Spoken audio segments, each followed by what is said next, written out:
Quero agradecer o convite para estar aqui com vocês nessa noite, no quinto simpósio de oncologia torácica. É um grande prazer estar com vocês e obrigado por colocarem um patologista antes da minha apresentação, que facilita muito.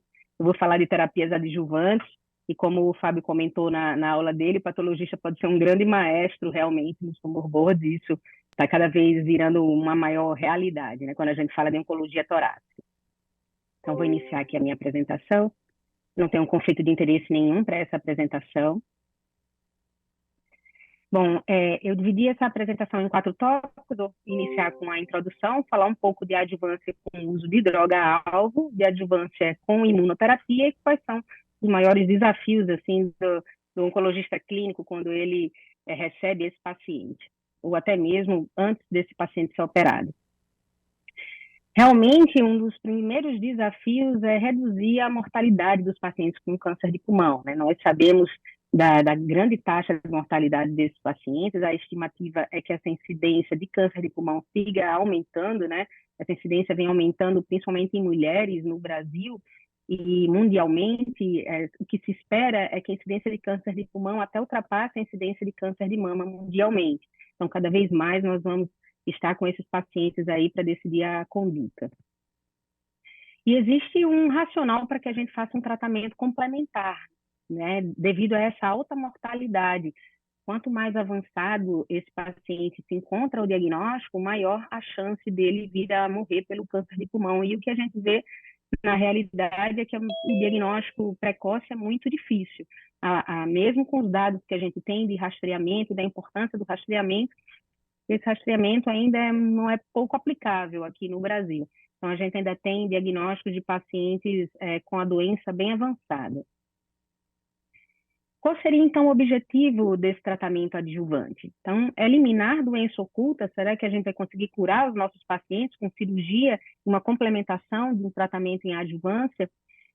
Suprimir doença remanescente naqueles pacientes em que talvez não conseguiram uma abordagem linfonodal adequada ou, de repente, ficaram com alguma doença remanescente, a gente vai conseguir controlar ou atrasar a recidiva desse paciente? Ou será que a adjuvância não teria indicação e seria desnecessária e a gente estaria tratando o paciente demais? Talvez só a cirurgia resolvesse o problema.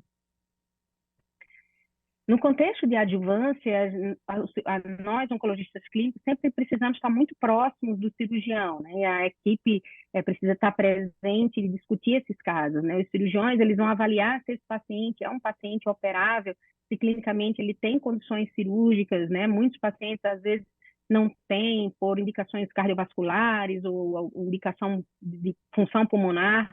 E o segundo ponto é avaliar a ressecabilidade dessa lesão. Hoje, com o advento da neoadjuvância, cada vez mais os cirurgiões estão operando doentes com uma doença mais avançada, né? Antigamente, o N2 não era operável, hoje em dia não era ressecável, na verdade, hoje em dia se coloca na balança para avaliar a indicação de neoadjuvância até em N2 de múltiplas cadeias. Então, é bem interessante essa evolução para nós que fazemos oncologia torácica e principalmente na cirurgia torácica nesse contexto de neoadjuvância, e realmente avaliar essa questão da ressecabilidade cada vez mais. Isso está sendo mais trazido para a doença no contexto localmente avançado. E as decisões de tratamento, elas podem ser afetadas realmente pelos resultados dos testes moleculares.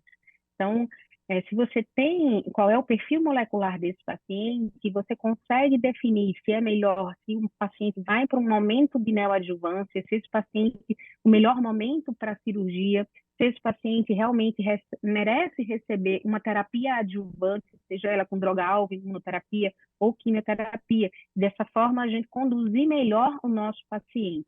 Então, ainda é uma dificuldade para os oncologistas receberem esse perfil molecular completo, né? Eu espero que realmente essa recomendação da IALSC seja aplicável também no Brasil, onde o patologista já pode solicitar esses testes moleculares na doença avançada. Mas também é importante conscientizar os cirurgiões torácicos para que eles solicitem já esses testes e facilitem o tempo de espera do paciente. Muitas vezes o paciente chega para o oncologista sem nenhuma testagem e realmente a gente sabe que hoje em dia esses testes eles não saem de um dia para outro, né? A gente precisa esperar um pouco nos melhores lugares pelo menos aqui do Nordeste, eu sou de Natal, é em espera de 7 dias. Então, realmente, se a gente já puder adiantar isso no fluxo com a patologia e com cirurgiões, se torna bem interessante para nós oncologistas.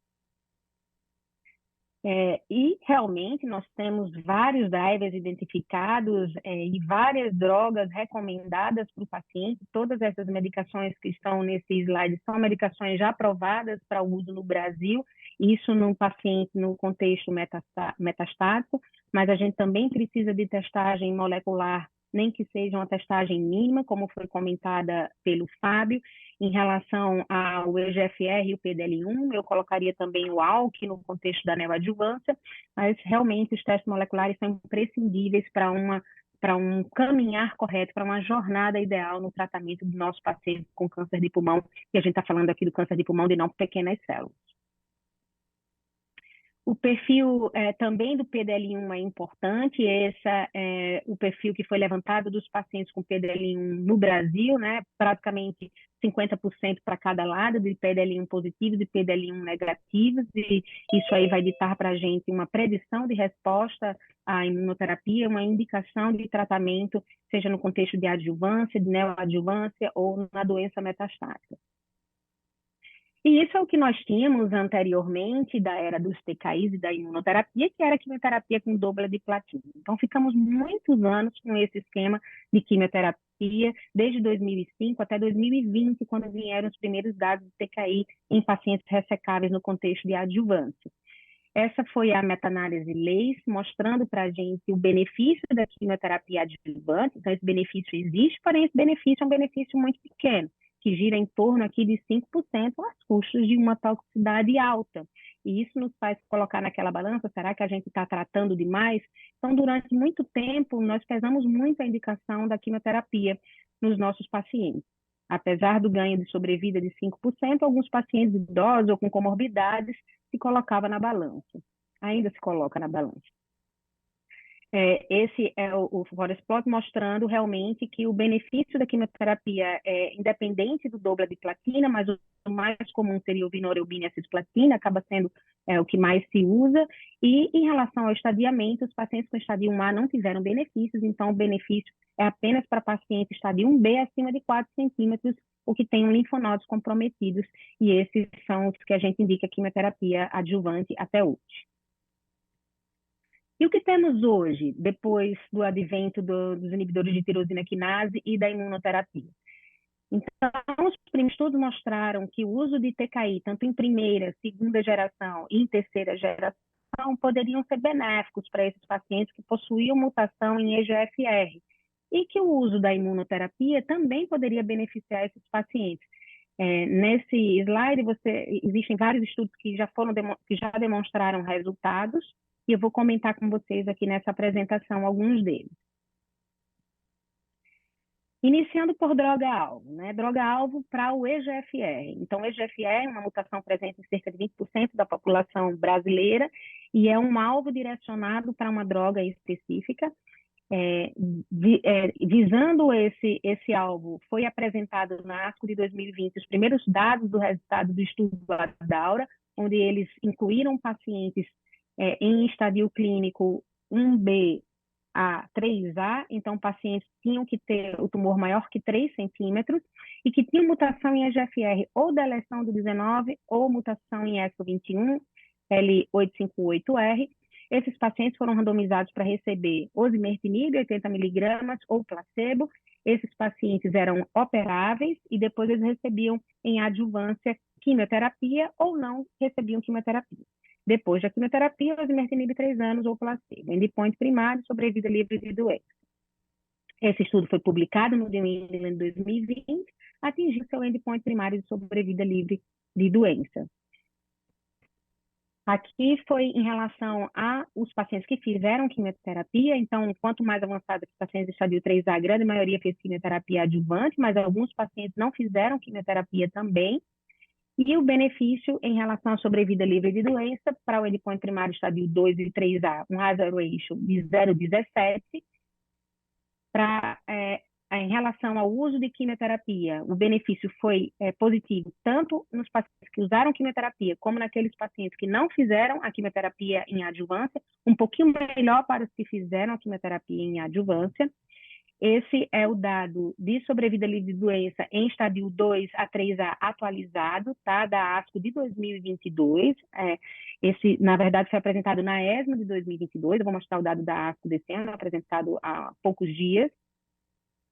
Em relação à população geral, ou seja, aqueles pacientes 1B que também foram incluídos, o dado foi positivo, então positivo em pacientes desde o estadiamento inicial até o estadiamento 3A.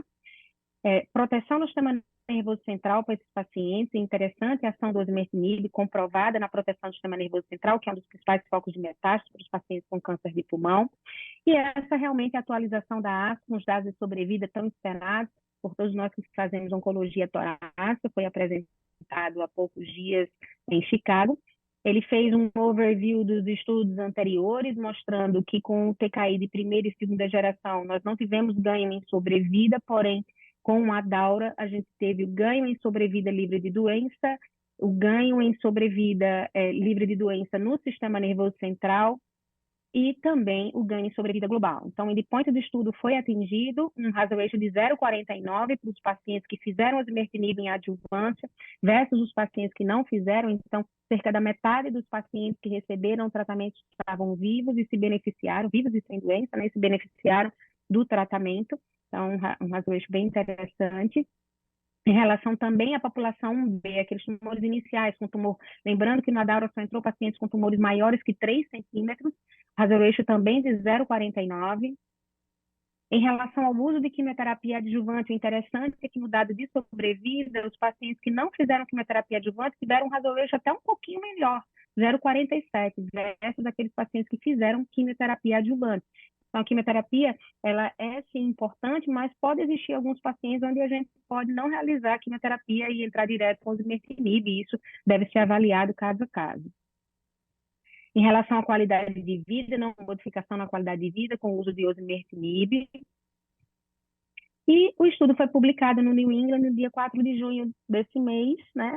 Nesse mês, então, desse ano, mostrando os resultados de sobrevida. Foi publicado no New England os resultados de sobrevida do Adaura, então não tem dúvida de que o osimertinib realmente tem o seu benefício em adjuvância dos pacientes EGFR mutados pós-cirurgia. E aqui, o que se tem de futuras considerações, então, a Adaura realmente mostrou seus resultados em sobrevida global, agora estão fazendo análise em relação ao ctDNA desses pacientes, como acompanhar esses pacientes com ctDNA em relação à recidiva. Existe o trial fase 3, inclusive aberto no Brasil, né, o Adaura, para a incorporação do osimertinib em neoadjuvância. O Adaura 2, que é para a incorporação do osimertinib versus placebo em pacientes estadio 1A, ou seja, aqueles pacientes com tumores menores que 3 centímetros, será que isso vai ter benefício? E o outro estudo bem interessante, o Taggart, é um fase 2, tentando mostrar, será que se a gente fizer um pouco mais de tratamento, ou seja, aumentando de 3 para 5 anos o período de adjuvância desses pacientes, será que nosso benefício vai ser maior? E isso é uma resposta que nós vamos ter aqui com esse estudo. Partindo para a adjuvância com imunoterapia, iniciando com o uso de PDL1 positivo, esse é o estudo em Power 010, onde ele pegou pacientes de estadio 1B a 3A, que foram ressecados, e eles foram randomizados para receber 4 ciclos de quimioterapia doublet platina, seguidos por atezolizumab versus best support care, ou seja, acompanhamento desses pacientes. Esses pacientes precisavam ter PDL1 positivo para entrar no estudo. Na verdade, foram estratificados por PDL1, desculpa, e esses foram os resultados, tá? Atingiu o endpoint primário sobrevida livre de doença para o PDL1 positivo. Então, eu falei que foram permitidos todos os pacientes com PDL1, exatamente porque no PDL1 negativo, se vocês virem aqui pelo Forest Plot, o resultado foi negativo. Então, esse estudo e a aprovação no Brasil de atezolizumab é para pacientes com PDL1 maior ou igual a 1% em receber essa adjuvância com atezolizumab por 16 ciclos depois da cirurgia. Esses são os resultados de sobrevida global no intensive treat, na população geral, que não mostrou benefício em sobrevida global ainda para a imunoterapia nesse contexto de adjuvância. Porém, na análise por estadiamento, e por PDL1, os pacientes estadio 2 a 3A tiveram um benefício em sobrevida global, foi demonstrado no Mundial de Pulmão do ano passado, para pacientes com PDL1 acima de 50%. Então, nos autoexpressores, a atezolizumab em adjuvância mostrou uma tendência de ganho de sobrevida versus os pacientes que fizeram apenas quimioterapia. Em relação à imunoterapia independente do PDL1, recentemente nós tivemos a aprovação no Brasil do uso do pembrolizumab em adjuvância, estudo PERSC 091, onde os pacientes estadio 1B acima de 4 centímetros até 3A pelo AJCC versão 7, eles foram ressecados e foram submetidos à quimioterapia ou não. Então, esse estudo, diferente do 010, o paciente poderia ou não fazer quimioterapia, e esses pacientes eram randomizados a pembrolizumab 18 ciclos em adjuvância versus placebo. Aqui é a estratificação dos pacientes, então, entrou pacientes, foram estratificados na histologia não escamosa ou escamoso, PDL1 poderia, independente do PDL1. Aqui você vê que, geralmente, em média, 40% dos pacientes tinham PDL1 negativos, né? Os demais tinham PDL1 moderado expressor, alto expressor. O interessante desse estudo também é que incluiu pacientes com mutação em EGFR alto. Foram uma população pequena, né? Girou em torno aqui de 5 a 7%, mas permitiu essa população. Pacientes desde N0 até N2, então, entraram aqui nesse estudo para avaliar a adjuvância. Esses foram os resultados do estudo, positivo, mostrando um hazard ratio de 0,76 para o uso de pembrolizumab em adjuvância após quimioterapia ou não e cirurgia. Em relação à sobrevida livre de eventos para os pacientes que receberam a medicação, né? Então, como eu falei, um hazard ratio de 0,73, isso aqui para os pacientes que receberam quimioterapia adjuvante. Então, a quimioterapia adjuvante, nesse estudo, trouxe um benefício melhor do que aqueles pacientes que não receberam. O que fica para a gente na oncologia é os pacientes que realmente forem candidatos à imunoterapia em adjuvância, esses devem receber, sim, quimioterapia. Já os pacientes que forem candidatos a osimertinib em adjuvância, a gente poderia individualizar cada caso. Em relação à sobrevida global, atingiu o endpoint primário, PDL1 acima de 50%, também foi outro dado interessante desse estudo. Ele foi negativo em PDL1 alto expressor, o que não se explica, né, porque a gente está fazendo aqui imunoterapia, diferente dos dados do atezo, que foi mais sobrevida global em PDL1 alto expressor. Os dados aqui do Pembro, ele foi negativo em paciente autoexpressor, mas foi positivo em relação à sobrevida livre de doença na população geral, sobrevida global ainda com dados imaturos. Aqui, novamente, PDL1 autoexpressor, as curvas cruzaram, PDL1 moderado expressor e PDL1 negativo, os resultados foram melhores com o benefício e os endpoints atingidos.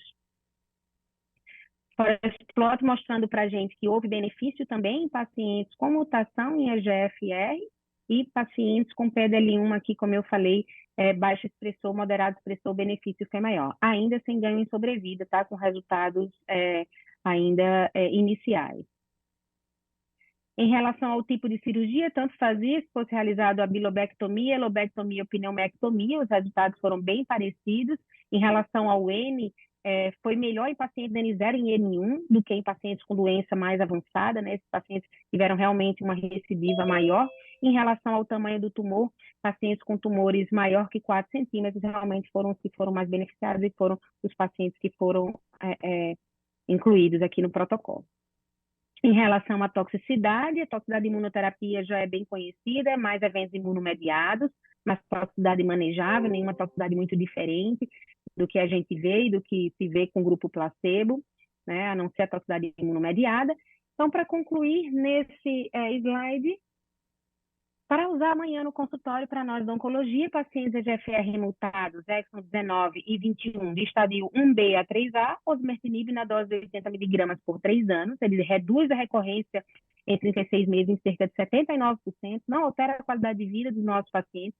Os dados de sobrevida global foram apresentados na ASCO e metade dos pacientes são vivos em 5 anos, então é um estudo muito robusto, um dado muito importante para nós da oncologia. Em relação ao uso da imunoterapia para estadio 2 e 3A, atezolizumab, está indicado por 16 ciclos, desde que o paciente tenha PDL1 acima de 1%, e no PDL1 alto expressor, reduziu a mortalidade com hazard ratio de 0,42. Para os pacientes com doença um pouco mais inicial, 1B a 3A, a gente tem a opção de utilizar o pembrolizumab a cada 21 dias, por 18 ciclos, esse pembrolizumab ele vai ser independente do PDL1, então posso utilizar também PDL1 negativo, reduz a recorrência em 24% e redução de mortalidade ainda são com dados imaturos. Grande desafio para nós é que nenhuma dessas medicações está disponível no sistema público, apenas no sistema privado, e isso realmente é um dos maiores desafios para nós que atendemos pacientes também na rede pública. Eu quero agradecer novamente o convite, e isso tudo é graças à pesquisa clínica que traz para a gente na oncologia torácica esse grande avanço nas moléculas. Muito obrigada.